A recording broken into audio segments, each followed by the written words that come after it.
Okay, so we just have a list of questions about magic. And so the first question is, what is magic? Magic is the unburdening of something from its ordinariness. Do you want So me to if you elaborate? I mean, yeah, yeah. So I think in magic only exists when we feel strongly that we know how something works and that the way it works is ordinary. And then that those assumptions are dramatically called into question. So a coin is a monetary item we pass between each other every single day. But if it becomes, something else in my hands, the reason that's magic is because you know very well what a coin is capable of. And it's not the thing I just did with it. So you take an ordinary thing, and that ordinary thing can also be, non-physical. So you take the ordinary action of communication. You see people in mind reading all the time, like looking at you in a different way and reading your mind. The act of looking becomes, is unburdened from its ordinariness and no longer is ordinary. Another way to put it, I've been told that the better way to say it is magic is to relieve something of its ordinariness, because ordinariness is not necessarily a burden. So we have a thing that we perceive as normal, we know what it does, and then in the next moment, that assumption is being challenged. Okay. So if you had to categorize magic tricks, then what would you see as the main categories? Ooh, that's a very good question. I would say you can categorize in a few ways. You can categorize by effect. So you could levitate something, you can transform something into something else, you can make it appear or vanish, you can change its state. So you can make a light thing heavy or a small thing big. You can change its circumstances. There's mind reading. And then there's like the manipulation of the human form. So that's when you get into illusion. So you cut a person in half impossibly, or you remove someone's head and you put it over there, or they become very small or they become very big. All these like human manipulations, I think fit into a different category because the things we do to objects and the things that we can do to people, they come across to an audience very differently. Okay. So in those categories that you just named, can you think of like specific examples of tricks that fall into some of those? I know you said like cutting people in half and that kind of those kind of examples, but maybe actual more specific tricks. Sure. So levitation, you see there's a trick in magic known as like a zombie ball is a very classic form of levitation or levitating table. So this is when something defies the nature of gravity. Levitation itself fits into two forms. You have animation and levitation. So animation it's an object that is not meant to move and float, is moving and floating, but that also is moving and floating of its own volition. It becomes kind of a puppet. So it's moving around, but it's also a puppet. So there's a floating hanky trick where it's not just that it's floating, it's also that it's become animated, it's been given life. Whereas floating table, typically, even zombie ball is kind of the same. It kind of usually people imbue it with a bit of personality, whereas a floating table is just a heavy object that suddenly can now float. Transformation of something into something else, you see lots of it. It's a primary effect in my act, I would say. I like to take one thing and make it something else. So I do a lot of I have a trick where I have a bottle of whiskey and it becomes any dessert called for from the audience. So they say, pie or ice cream or whatever, and then that object becomes that other object. Teleportation, something goes from one place to another, and typically that's also switching places. So you'll have cards over here in one state, cards over here in one state, and they'll switch. Or the state switches. So you'll have on this side of the stage you have cloths that are knotted up. On this side of the stage you have loose cloths, and now they switch. Or socks switch, or things in people's hands switch. Or you have like teleportation in the form of something just strictly go. So there's a cards across where some, a spectator is holding 10 cards, another spectator is holding 10 cards. Now one of them has 7 and one of them has 13. So they have transformed or transported across. Transformation, like state of transformation, I do a lot of coin stuff. So I would say like my favorite version of that would be Counterfeiter Spellbound, which is a Tommy Wonder trick, where you have a copper coin turning into a silver coin, turning into a copper coin, and you can hand them out at different phases. You have 2 coins, and they transform into things they're not supposed to be constantly. And at every phase state, they can be checked, right, by the audience, and they're what you say they are. But 10 seconds ago, it was a silver coin, and now it's a poker chip. How? You get a lot of you like torn and restored would be as there's also that torn and restored is also, I think, an important one I missed, which is the idea that like something can be destroyed and then fixed. So you rip up a newspaper, it becomes whole again. And then anything with people. So cube's egg, or sawed in half, or like the 5,000 different forms of trick where you amputate someone's arm for no good reason. And yet they remain unharmed. All of those, like, for me, those effects in magic fall more into like the impossibility of the human body rather than it being about objects. They're just different in some way. Those are awesome examples. Thank you. So this question kind of switches gears a little bit. So what differentiates good magic and bad magic? Ooh, that's a very good question. Okay, so how long do I have to answer this question? I think however long it takes.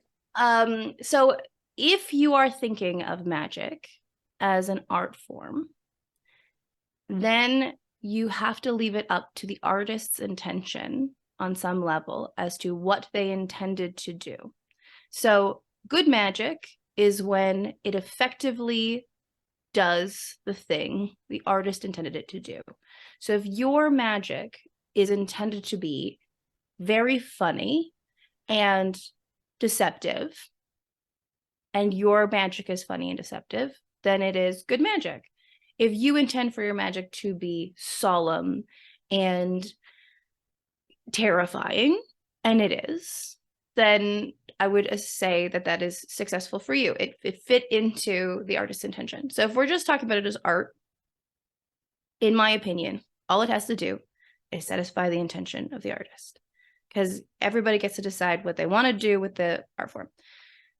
On a grand scale, if we're assuming that what magic is, not as an art form, but as a technical skill, right? Because I really do believe there are 2 kinds of magic. There's the magic that is art, and there's magic that is technical skill. And I do both, which I move between the 2 worlds.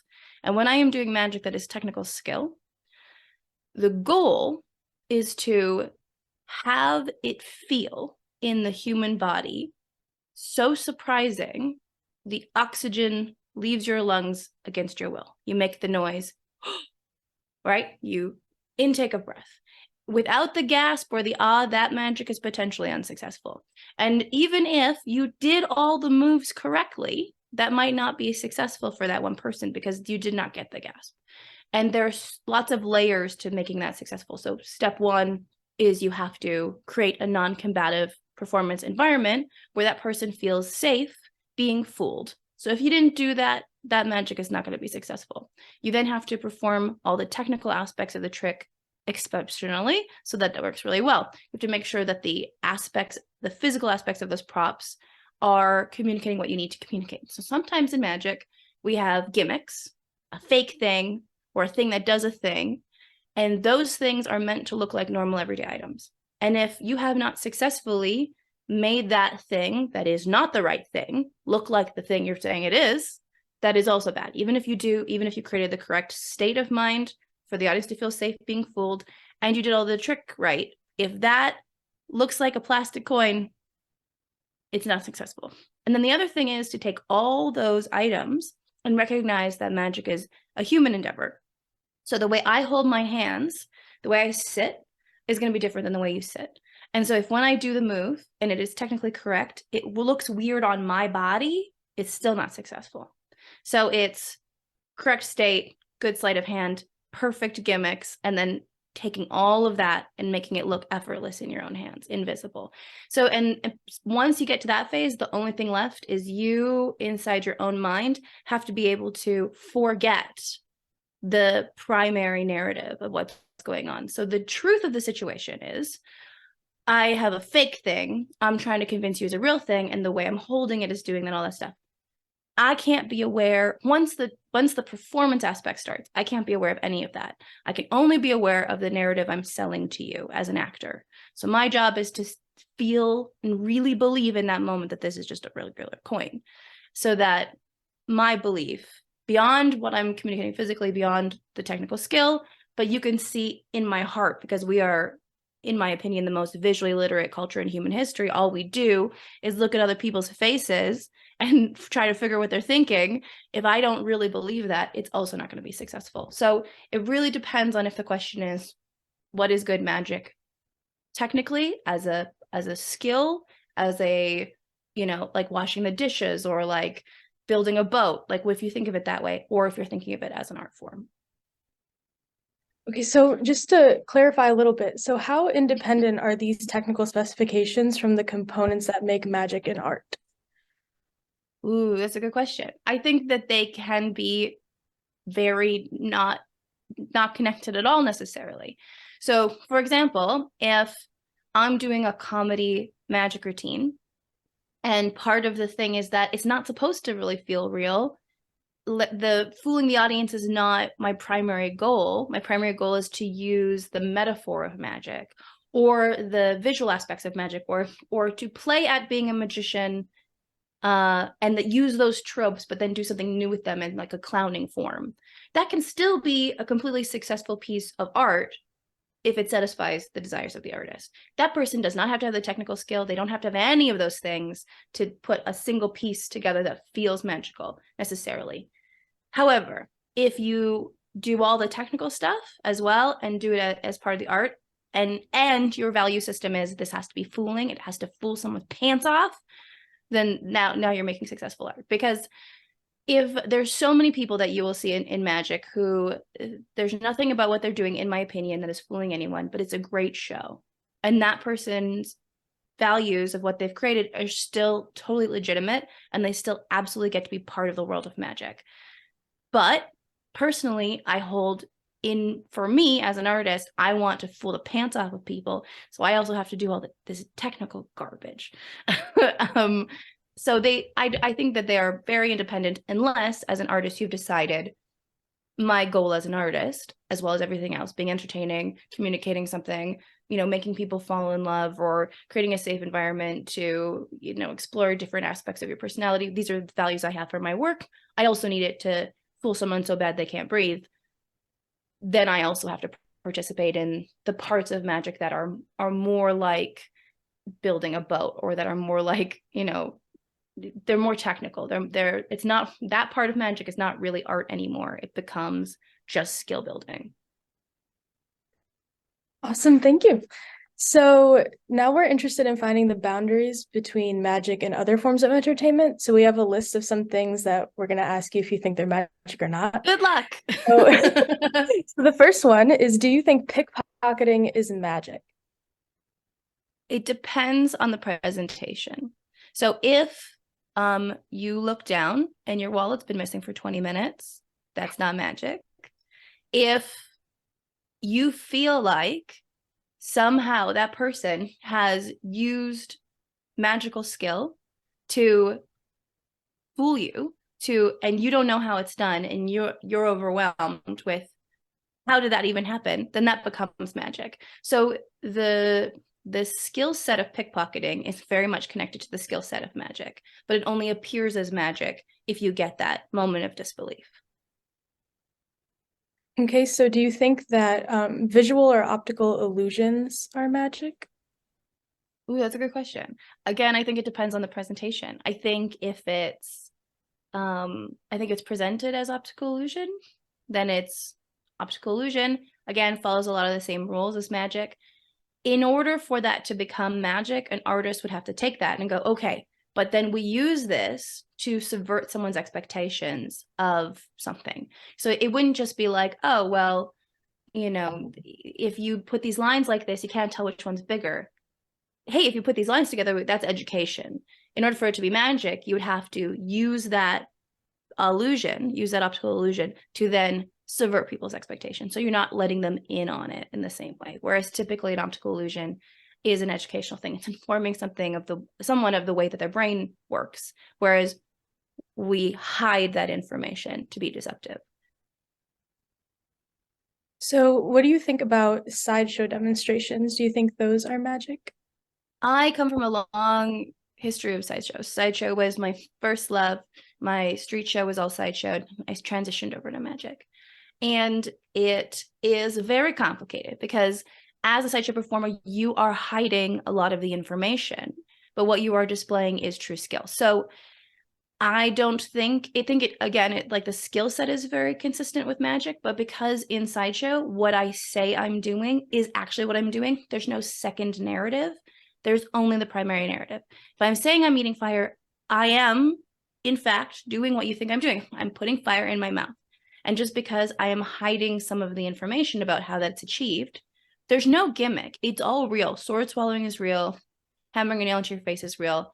But you just don't necessarily, the audience doesn't necessarily know that there's a canal inside your sinuses that goes straight back that you can put a nail in. I'm exploiting that information, but not to do something different than what I'm saying I'm doing. So it doesn't fall into the realm of magic. It's just a similar kind of exploitation of lack of knowledge. So do you think that mentalism is magic?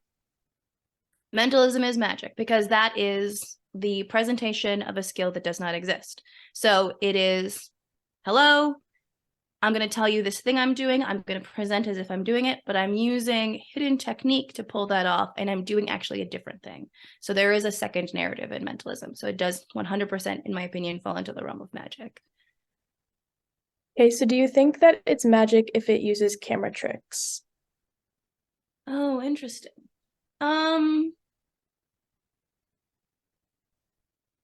Because I think when Méliès did it, it was magic. Because it felt like magic. It shocked people, right? So they at a certain point, you could do camera tricks as magic because you had knowledge you could exploit that other people didn't have, that you could hide from the audience, and you were presenting one thing as if it was something else. We have moved away from that because now the general public has all those tools on their computer. So now if it looks like a camera trick, it does not feel in the human body like it is magic. So it can't be deemed as magic because there is no two narratives. It is a visual effect, but they know how it's done. We all agree we know how it's done. It's like Photoshop. You see a Photoshop face and you go, I know that's Photoshopped. So because we're kind of all complicit in it, there can be no second narrative. We know it's CGI, and so it's not magic anymore. But I think at one point, camera tricks were magic. So do you think it's magic if it uses stooges or instant stooges?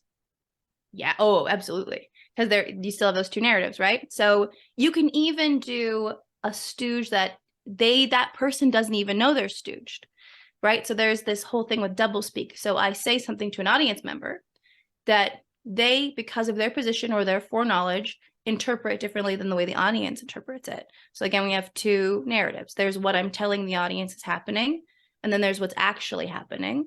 And that the thing that's actually happening is the method, and that thing is hidden. So it still can absolutely be magic. The problem with it, if I'm expanding, is that that is having the same problem that camera tricks had, where now, because so many magicians have exploited that as a method, if you do that, it's very easy to detect. And if the audience can immediately detect what you're doing, then there can be no magic. They can't. No, it has to feel magical. So I think very slowly we're moving towards the point where stooging is not magic, because magic is an experience that people have, right? It's when somebody feels that something has been relieved of its ordinariness. And if this thing is not coming across, then it does not satisfy the rules of magic. So we're also curious whether you think things like contact juggling, cardistry, or escapes fall into magic. Ooh, interesting. I would define those more as juggling. I think as an art form, a better home for them in terms of what value system they relate to is going to be juggling. I juggled for years. There's lots of things I do in the show as a magician that I think are more like juggling because they're a bit goofy and they're more focused on, what I'm doing. The way to put a clear line between juggling and magic, and it's tough with contact juggling and cardistry specifically because this crosses the line, is the skill you're displaying actually what's happening? So I'm going to balance a ball in my hand and I'm communicating to you that I'm balancing a ball in my hand and I am balancing a ball in my hand, that's not magic. However, when I hold the ball in a certain way, a contact juggling ball in a certain way, and rotate my hand around it so it looks like that is fixed in space, that is creating an illusion, because that is not what's actually happening. So that trick is magic, but the art form primarily focuses on a display of skill as it is happening. Cardistry is throwing cards and moving cards in a way that you get the credit for exactly the thing you're doing. However, in cardistry, there's several things like a color change, or like there's certain kinds of flotations or movements where it's designed to make something impossible happen, where the thing that's happening, the actual movement, is secret. You're withholding information or technique to display something that's actually not quite what you're being shown. So that is an art form where primarily the skill set falls into juggling, and then there are individual tricks that have been adopted by that community that do fall into the realm of magic. So those skill sets that you're talking about, like as far as escaping goes, do you think the skill sets associated with escape tricks are more like magic or more like the skill sets of juggling? I think the skill sets in escape are closer to sideshow, because sideshow is a little bit of withheld information, but I am doing what I'm saying. Whereas juggling is no withheld information. I'm doing exactly what I'm saying, right? So here are 3 balls. I'm going to throw them and catch them. You have 3 balls, you throw them and catch them. Sideshow is I'm going to eat fire. Now I know that what about fire makes it possible. It seems impossible, but I know I have this hidden knowledge that I'm hiding from you, but I'm still doing exactly what I'm saying. Escape is that. Escape is you have secret knowledge about the way that chains work, or the way that tape works, or the way something works, but you are doing what you say you're doing. I'm going to get tied up. I'm going to get out. That is what it is. So it's much closer to the realm of sideshow. However, a lot of escapologists, because Houdini basically created that art form, he was a magician and they move in the world of magic, tend to do magic escape. So you'll get out of something and then appear somewhere else, or you'll get out of something and you've got a chicken in your hand. So there is a lot of this. The escape part is still sideshow, plus then I do a magic, and it depends. And so, for example, a lot of people frame, like, do you know what a metamorphosis is? There's a box, there's a person. The person gets tied up, put in a box. Second person stands on top of the box, curtain goes up, they've switched places. Now is that an escape or an illusion? It's an escape and an illusion at the same time. The part of it that is an escape is you're doing what you're saying with secret knowledge. That's just an escape, that's sideshow. The part where you magically switch places, you are doing something you're not telling them they're doing. It's not what you're saying you're doing. That's magic. So do you think that people like Uri Geller are magicians? Ooh, that's complicated. So this falls into the realm of an artist getting to define who they are for themselves. So because Uri Geller does not self-identify as a magician, he's pretending that what he's doing is very real, I would never want to give him a role he has not accepted for himself. He's an artist doing things. However, all magicians can do all those things in the framework of magic. So I would say Uri Geller is whatever he wants to be, but the effects he created can be performed by magicians as a magic trick. The effects are magic. That does not necessarily make him a magician. So do you think the use of like a secret method is necessary for the experience of magic? Yes. Yeah. But the thing is, the secret method could be so small. It can be so small. And it doesn't necessarily have to be done by a human, right? Secret method just means it's beyond our understanding. For example, you pick up the phone. Well, this doesn't really happen anymore because we have cell phones, but you pick up your cell phone and the person you're about to call is calling you. That feels like magic, right? My friendship has been unburdened or relieved of its ordinariness. Now, the truth is that we kind of agreed to talk today and, it just kind of worked out. But I'm not really aware of that method in that moment. It feels like magic. Or, a skipping stone. The less you know about how a skipping stone works, the more it feels like magic, because there's information that you're kind of hiding from yourself. It's very easy to do tricks on yourself. How many times have you been lying in bed and you open your eyes and you swear there's like a cat in the corner, but there's no cat? And it's just that there's hidden knowledge you don't have. Nobody effectively hid it from you, but it means that a thing that can't be that you know can't be, you are perceiving to exist. So yes, secret information has to be held secret, because if you knew all the information, then you would just know what the truth is, and it would no longer feel like magic. You would just know coin is a coin, or that's a shadow, or blah, blah, blah. But because you don't have that knowledge, it appears to you as magic.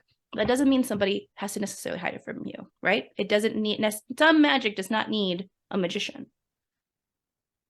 So then do you think that a magic effect can exist without a secret method?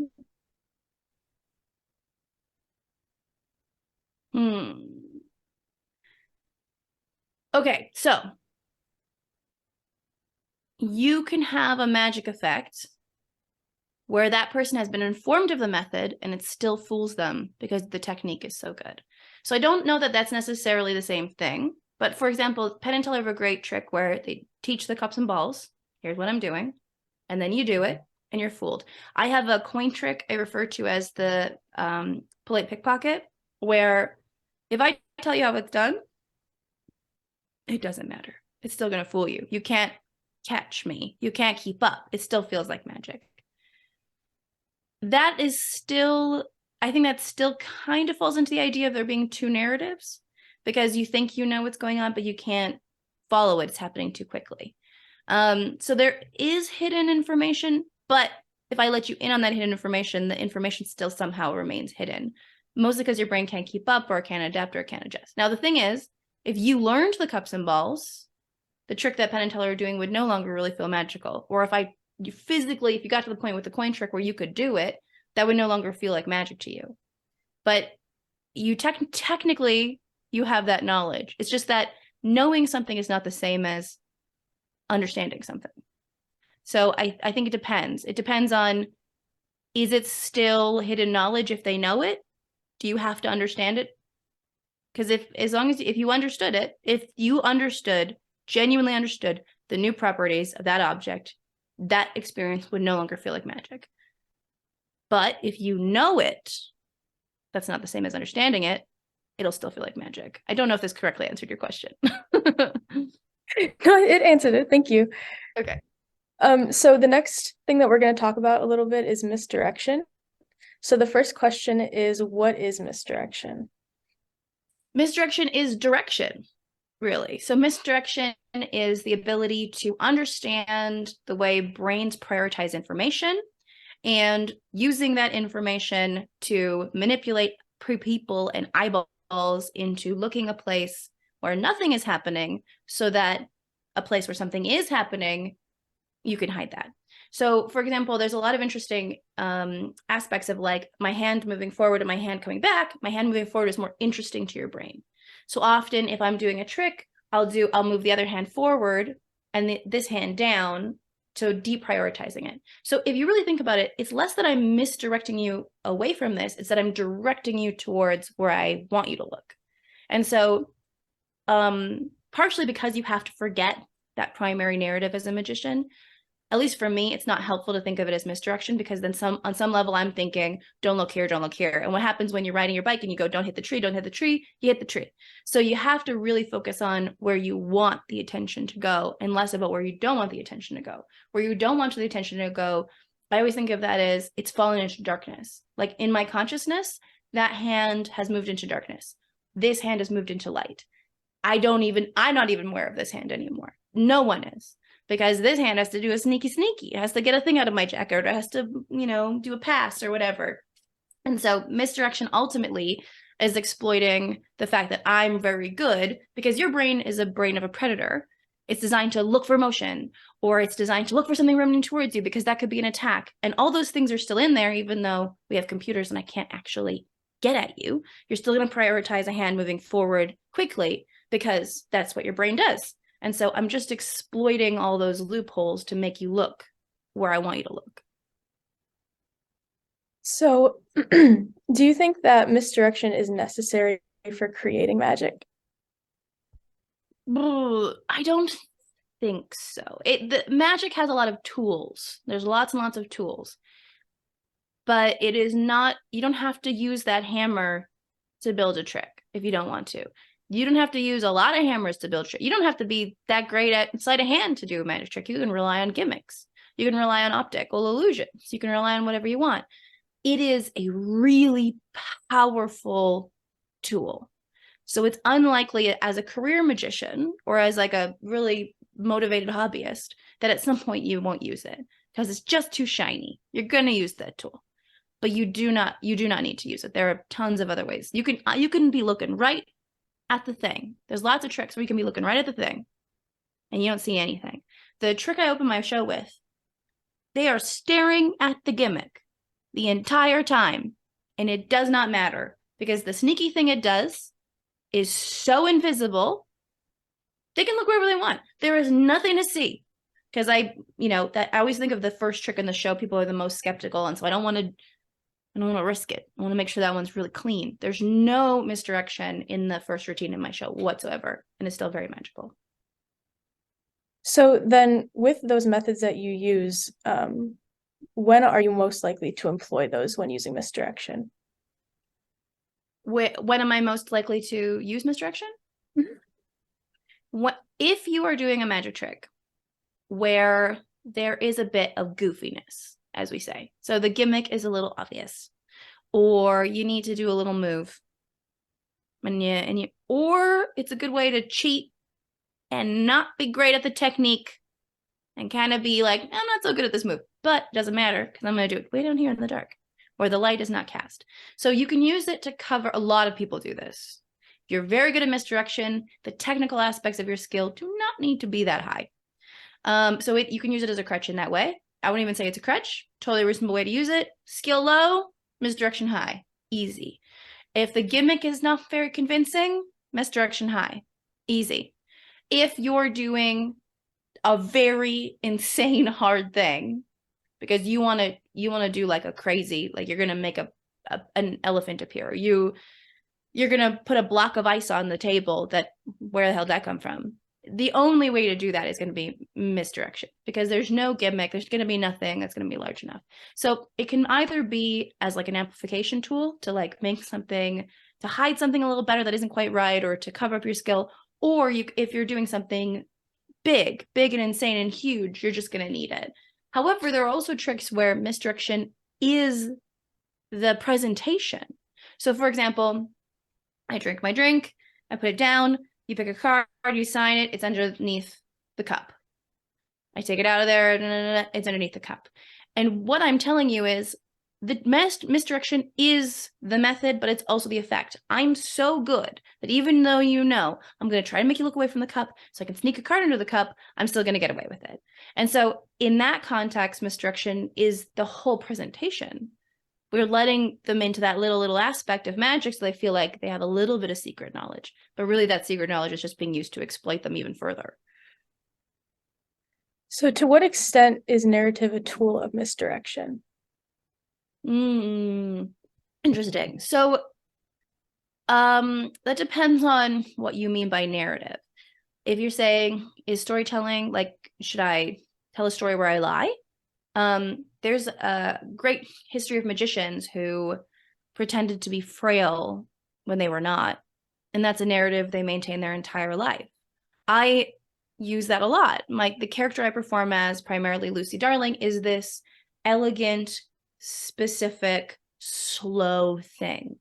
So there are lots of times where the method is I have to be a spry, fast young woman, which I am, and so I can do the thing. But you wouldn't expect that from that character, and so it feels even more fooling because you wouldn't expect her to like crawl under a stage, but I, the actor performing that, would happily crawl under a stage. The character would not.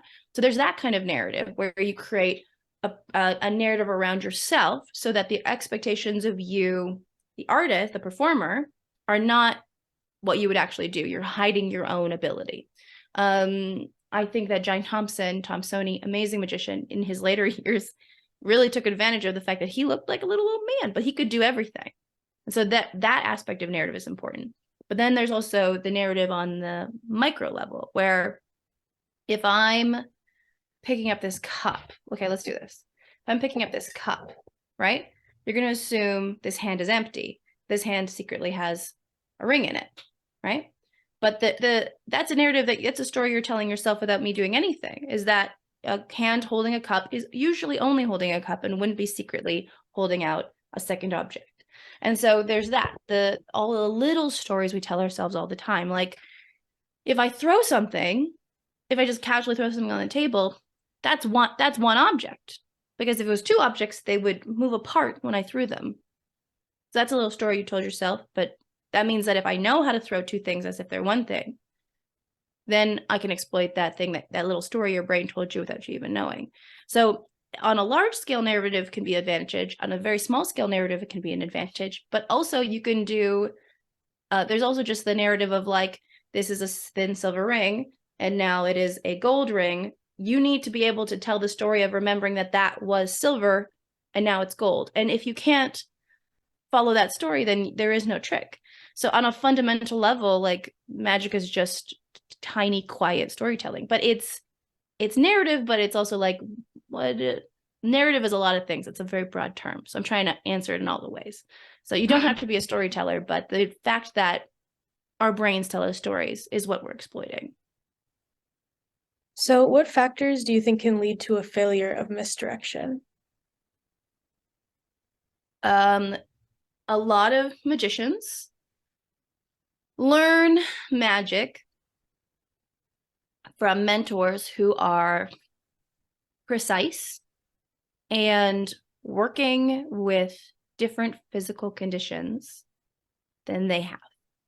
So if I learn magic from a video or in person from a male presenting, big hands, very rough guy, it is likely I will assume that their technique will scan over my frame and my characteristics perfectly. And it doesn't, because I'm short and got my little dainty little hands, and I'm just a very different person. But that does mean I can have my hand on my hip and look and have something in my hand and be like looking like this, and no one's going to suspect this hand.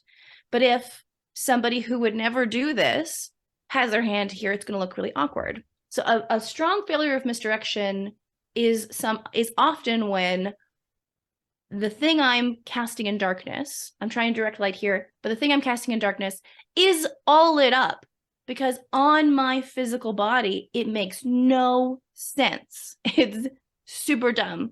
And when you get into magic, you can even tell which person they're emulating. So, there's lots of times where I'll see someone holding something and I'll be like, well, you went to mystery school, or you went to Chavez. You learned that way of doing it, but you're 4 feet tall, and it does not make sense when you hold your body that way, because nobody that size, you in particular, do not hold your body that way. And it's really weird when like a man doing this, but he's holding coins. Like, why would you? You're grown up. You don't do that. You've never done that in your whole life. When we can tell. So there's that aspect. Also, the failure of misdirection comes from not understanding the medium. So misdirection for a room full of people, like a big room, is going to be very different than misdirection for 6 people. I can do crazy nonsense for 6 people because I can be really aware of where all the eyeballs are, so I can do stuff you could never do for a large audience.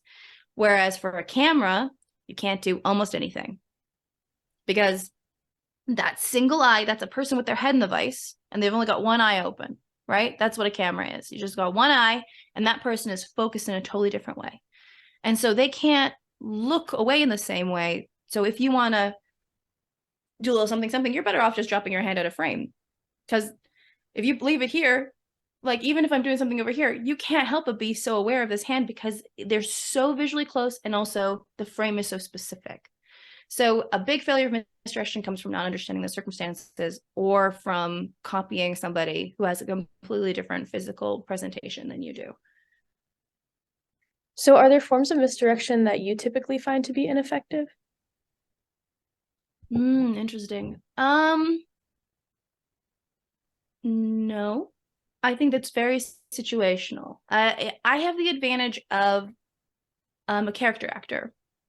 So I perform as this entity, I perform as Lucy, I perform as a male entity, I perform as a little girl character, as a a housewife of four, you know, all these different people. And so the way they move is a huge range, which means I can do kind of anything I want, but it's going to be specific to that character in that situation.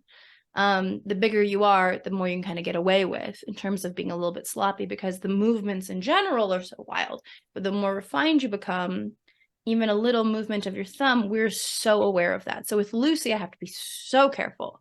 But when I'm doing like my Dee Dee Darling character, which is like a big sloppy goofball, I can do these nonsensical things that I could never get away with in other circumstances.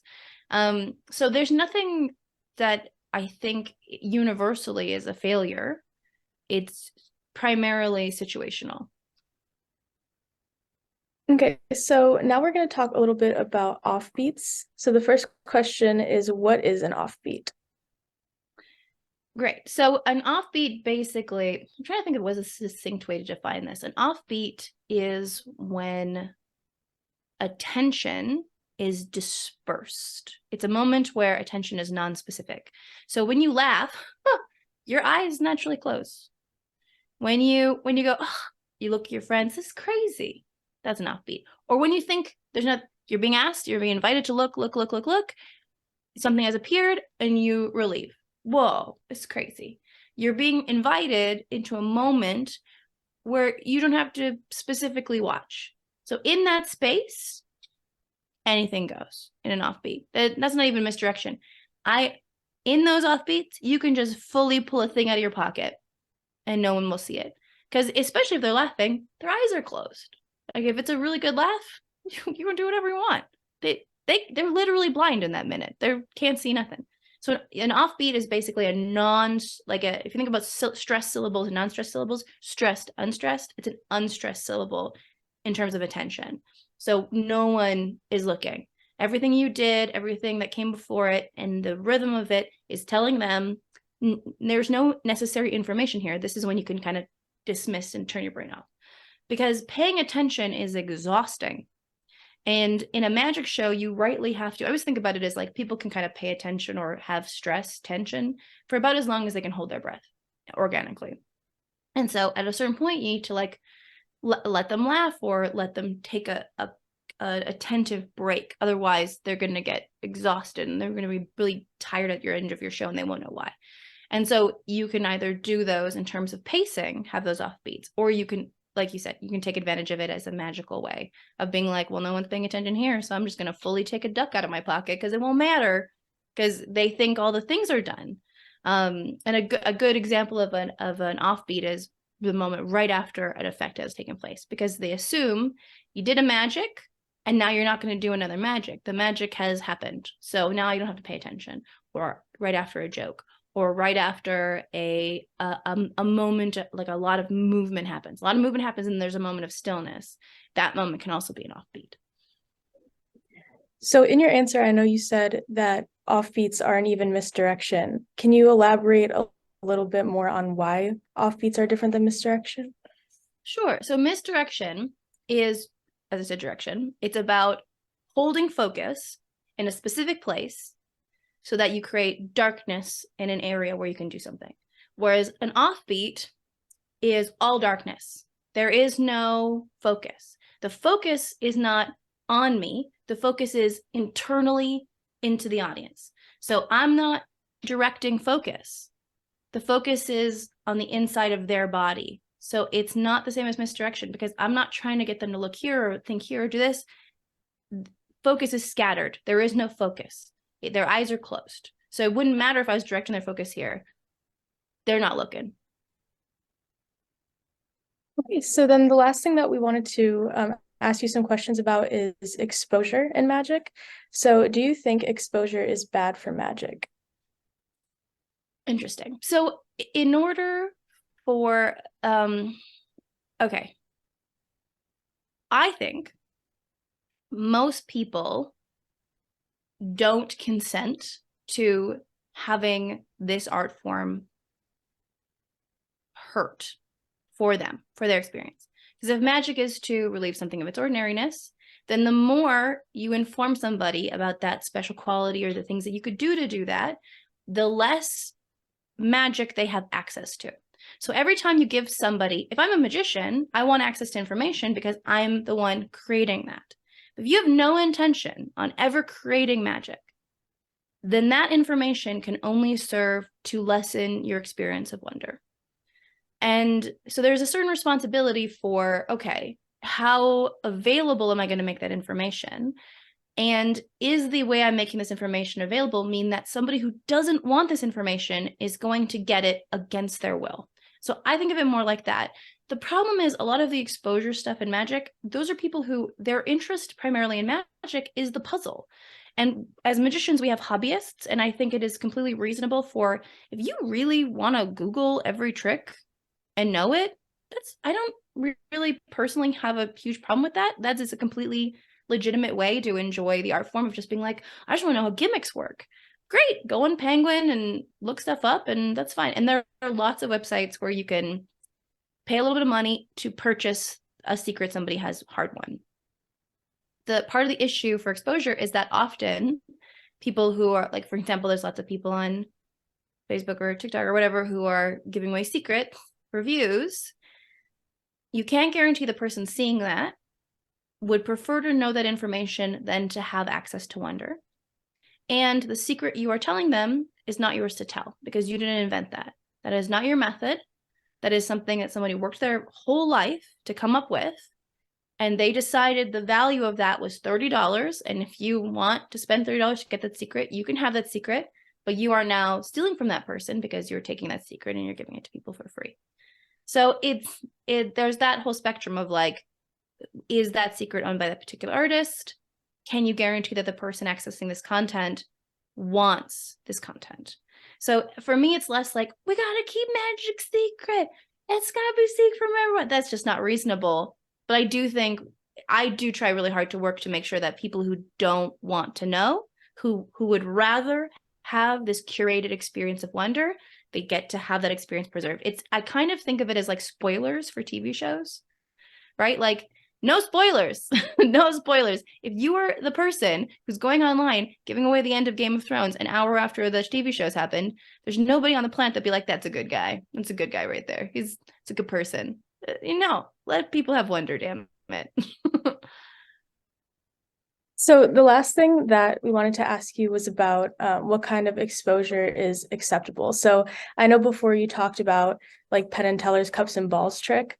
So they didn't exactly like create the technique behind that trick, but they're the ones who, perpetuated it and made it super well known. So like what kinds of exposure are acceptable in that way? So the thing with that particular trick is that it's a gajillion years old. It's literally thousands and thousands of years old. So it is owned by everyone. It is a kind of trick where even if I tell you how it's done, I can still fool you with it if my technique is good.